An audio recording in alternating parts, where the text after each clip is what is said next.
Olá, bom dia pessoal. Meu nome é Marco Garcia, eu sou arquiteto de soluções sênior aqui na Databricks. Hoje eu vou falar para vocês um pouco sobre o DB-SQL. O que é o DB-SQL? É a estrutura de Data Warehouse construída aqui na plataforma da Databricks. Vou passar um pouco aqui pela interface do usuário. Primeiro, o que nós falamos muito aqui quando falamos de Data Warehouse, né? O Data Warehouse é o principal ponto onde se faz query, né? Se a gente se remeter ali ao que foi feito até agora. Porém, todas as novas necessidades que vêm chegando aí de acordo com a evolução da tecnologia, como streaming, machine learning, a inteligência artificial, sempre vão pedir para nós aqui uma nova arquitetura. Ou seja, os data warehouses não vão poder ficar separados de terem essa variedade de dados, né? Toda vez que nós temos uma inovação, é necessária uma modificação ou uma atualização da tecnologia, como nós estamos vendo nesse momento aí, principalmente com inteligência artificial, né? A necessidade de que os data warehouses, as estruturas de dados, estejam prontas para receber workloads e processamentos de inteligência artificial. Outro ponto muito importante, né, para quem já usou mais data warehouse no passado, o que acontecia muito, né? Você processava um dado, fazia um batch, né, um ETL, um processo que rodava de madrugada e disponibilizava esse dado durante o dia. E o que nós vemos aqui, cada vez mais a necessidade de dados real-time ou near real-time, para que os negócios fiquem cada vez mais ágeis, né? O dado é lock-in duplicado, né, deduplicado, então aqui a gente sempre vai ter uma necessidade de garantir que esse dado esteja deduplicado e não esteja travado com nenhuma outra plataforma, e tomar muito cuidado aqui com o custo efetivo, né, principalmente em escala, que é crescer, ter máquinas maiores e ter uma capacidade de processamento maior. Para nós aqui, Databricks, né, o lugar do Data Warehouse, o lugar de processamento de query, processamento de SQL é dentro do Lakehouse, né? Então, o que nós falamos aqui, né, o Lakehouse é o melhor lugar para processar workloads e necessidades de Data Warehouse. Aqui tem uma visão geral da stack, né, da plataforma, de como a Databricks funciona, né, a base criada na sua nuvem de preferência, o Delta Lake como tecnologia base da construção de um data warehouse, né, garantindo aqui confiabilidade da informação e performance, o Unity Catalog, né, que é o nosso catálogo de governança de dados, fazendo controle de acesso, controle de permissão, e aqui as quatro principais funções dentro do Lakehouse, né? Hoje, especificamente, eu vou falar para vocês sobre Data Warehouse. E três grandes vantagens aqui, né? Dados, Analytics e AI colocado dentro do mesmo lugar, da mesma plataforma. Performance aqui muito boa, né? Com um controle de economia, a gente sabe tem diversas soluções no mercado, a gente tem que tomar um pouco de cuidado com o custo, então nós conseguimos controlar dentro da plataforma Databricks o balanceamento entre performance e custo, e uma fonte de dados para todos os seus dados, ou seja, dados concentrados dentro do Lakehouse, independente do tipo de dado, do tipo de workload que vai ser feito com essa informação. Aqui tem um pouco mais da visão do que nós temos no Databricks SQL, né, que é o nosso produto de Data Warehouse, ou DB-SQL, ou SQL Warehouse, vocês vão ver alguns documentos diferentes. Então, olhando aqui para Data Warehouse, né, tenho todo concentrado no mesmo lugar, a experiência do analista, a experiência de administração. Existe o nosso acelerador chamado Photon, em outros vídeos nós vamos falar especificamente de Photon. E também temos trabalhado aí bastante com serverless, né? Serverless SQL Compute é onde o servidor em si ele acaba sendo integrado ao produto de SQL, né? E a experiência do usuário ela é bem fluida. Né? Você não tem uma separação de server e SQL, né? Em dois momentos. Então, aqui um pouco sobre o SQL. Quais são as principais operações que nós fazemos dentro de um processo de warehouse? Ingestão, transformação e consulta. Aqui o que nós estamos colocando aqui pode ser feito com qualquer ferramenta. Tem alguns exemplos aqui, mas qualquer ferramenta pode ser utilizada para fazer ingestão, inclusive até ingestões manuais em SQL, em Python, né, em outras linguagens. A transformação também pode ser feita aqui manualmente ou com outras ferramentas. Aqui está citando um pouco do DBT, que é uma ferramenta que tem ganhado bastante projeção. E o acesso ao dado também de diversas maneiras, com ferramentas aqui de mercado, outras linguagens, ou puramente com SQL e com Python. Lembra lá, quando vocês logarem aqui no ambiente Databricks, vocês têm três opções, né? Onde você tem aqui os workloads de engenharia, machine learning e SQL, que é a opção que eu estou posicionado. Esse é o resumo da visão de SQL, o que pode ser feito. Aqui as opções, né? o editor de SQL, que é a parte principal, onde os códigos serão escritos, o controle de workspace, que é onde vai ser trabalhado, né, o controle das pastas e dos repos, as queries, todas as consultas que você cria aqui no SQL Editor são salvas como queries, essas queries vão ser reaproveitadas em outras ferramentas, né, como os dashboards e os alerts. Uma coisa importante, né, aqui dentro do Databricks a gente tem a opção agora de criar dashes, e esses dashes são todos concentrados dentro da plataforma Databricks, o que pode ser usado aqui também com alerts, com integração. Um outro ponto bem interessante é a parte de navegação de dados. Eu vou mostrar um pouquinho de cada um deles, né? Onde é possível visualizar o catálogo, o esquema, as tabelas. Outro ponto importante aqui é a parte de SQL Warehouse, e aqui sim é onde é criado o processo de computação do SQL, né? Onde a definição do cluster que vai executar é feita aqui dentro dessa opção.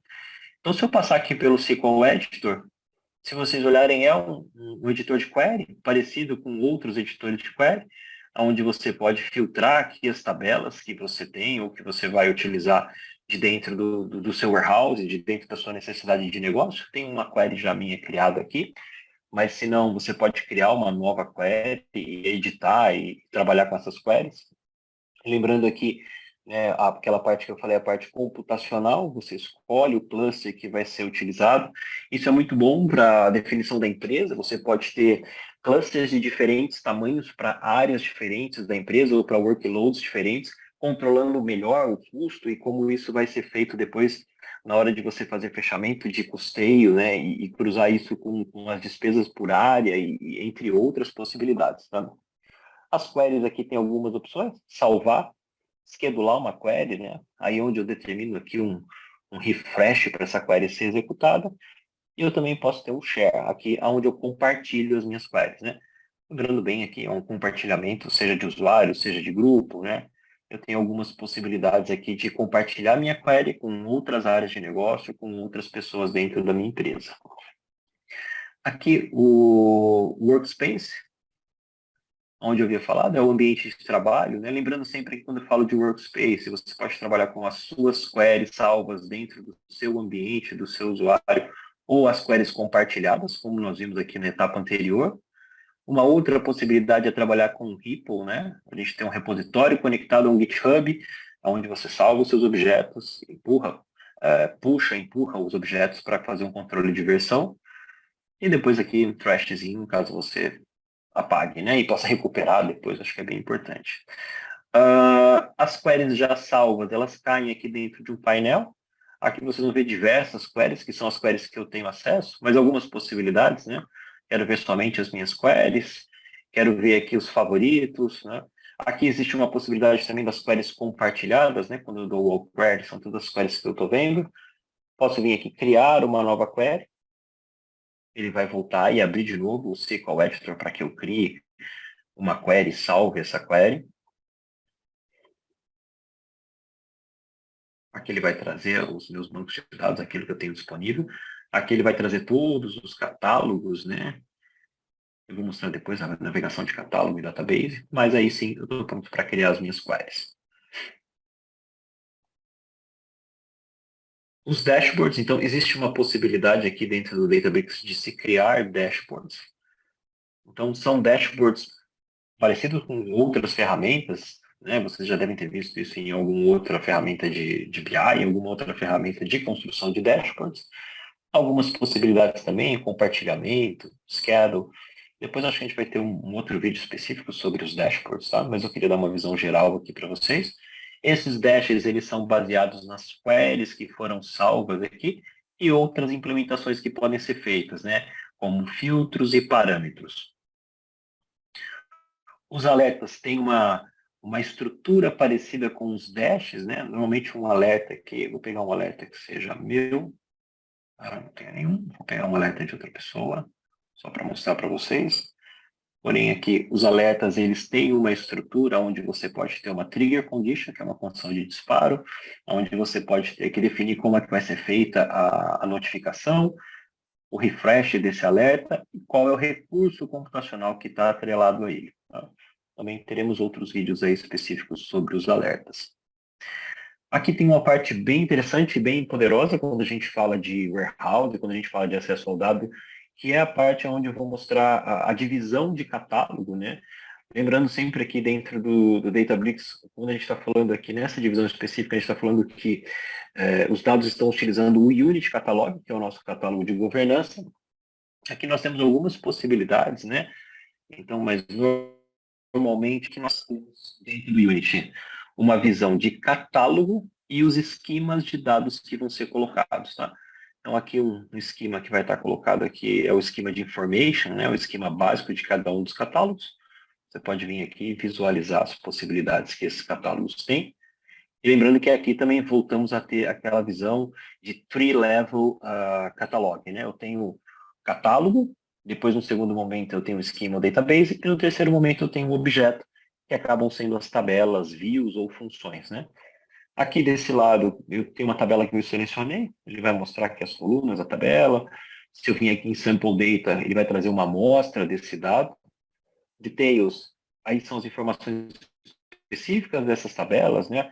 O que é composto, o que tem aqui para essa tabela, permissões que foram dadas, e aqui sim a opção de grant, de revoke específico de uma tabela, histórico de tabela, linhagem de tabela, né? Isso a gente vai ver lá no vídeo do Unity, mas a linhagem vai mostrar os lugares onde essas tabelas são utilizadas e os objetos são referenciados por ela. E aí tem uma opção nova aqui de insights. Tá? Insights ele vai coletando alguma informação e vai dando insights sobre essa tabela. Tá? Outro ponto importante aqui é a parte que eu falei lá do SQL Warehouse, onde nós temos a construção dos clusters, né?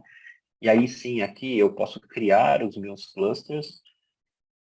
A minha empresa vai ter uma série de clusters, onde eu posso vir aqui e colocar SQL Warehouse ou Marketing. Tá?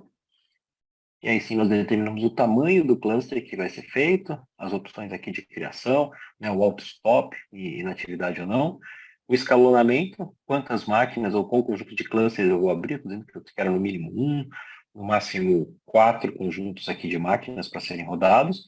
E aqui um item bem importante, depois talvez a gente tenha alguma coisa específica sobre isso, mas qual é o tipo de cluster que está sendo criado aqui? Ele é um cluster serverless, onde a computação e o DBU são duas informações que estão em conjunto aqui dentro do Databricks.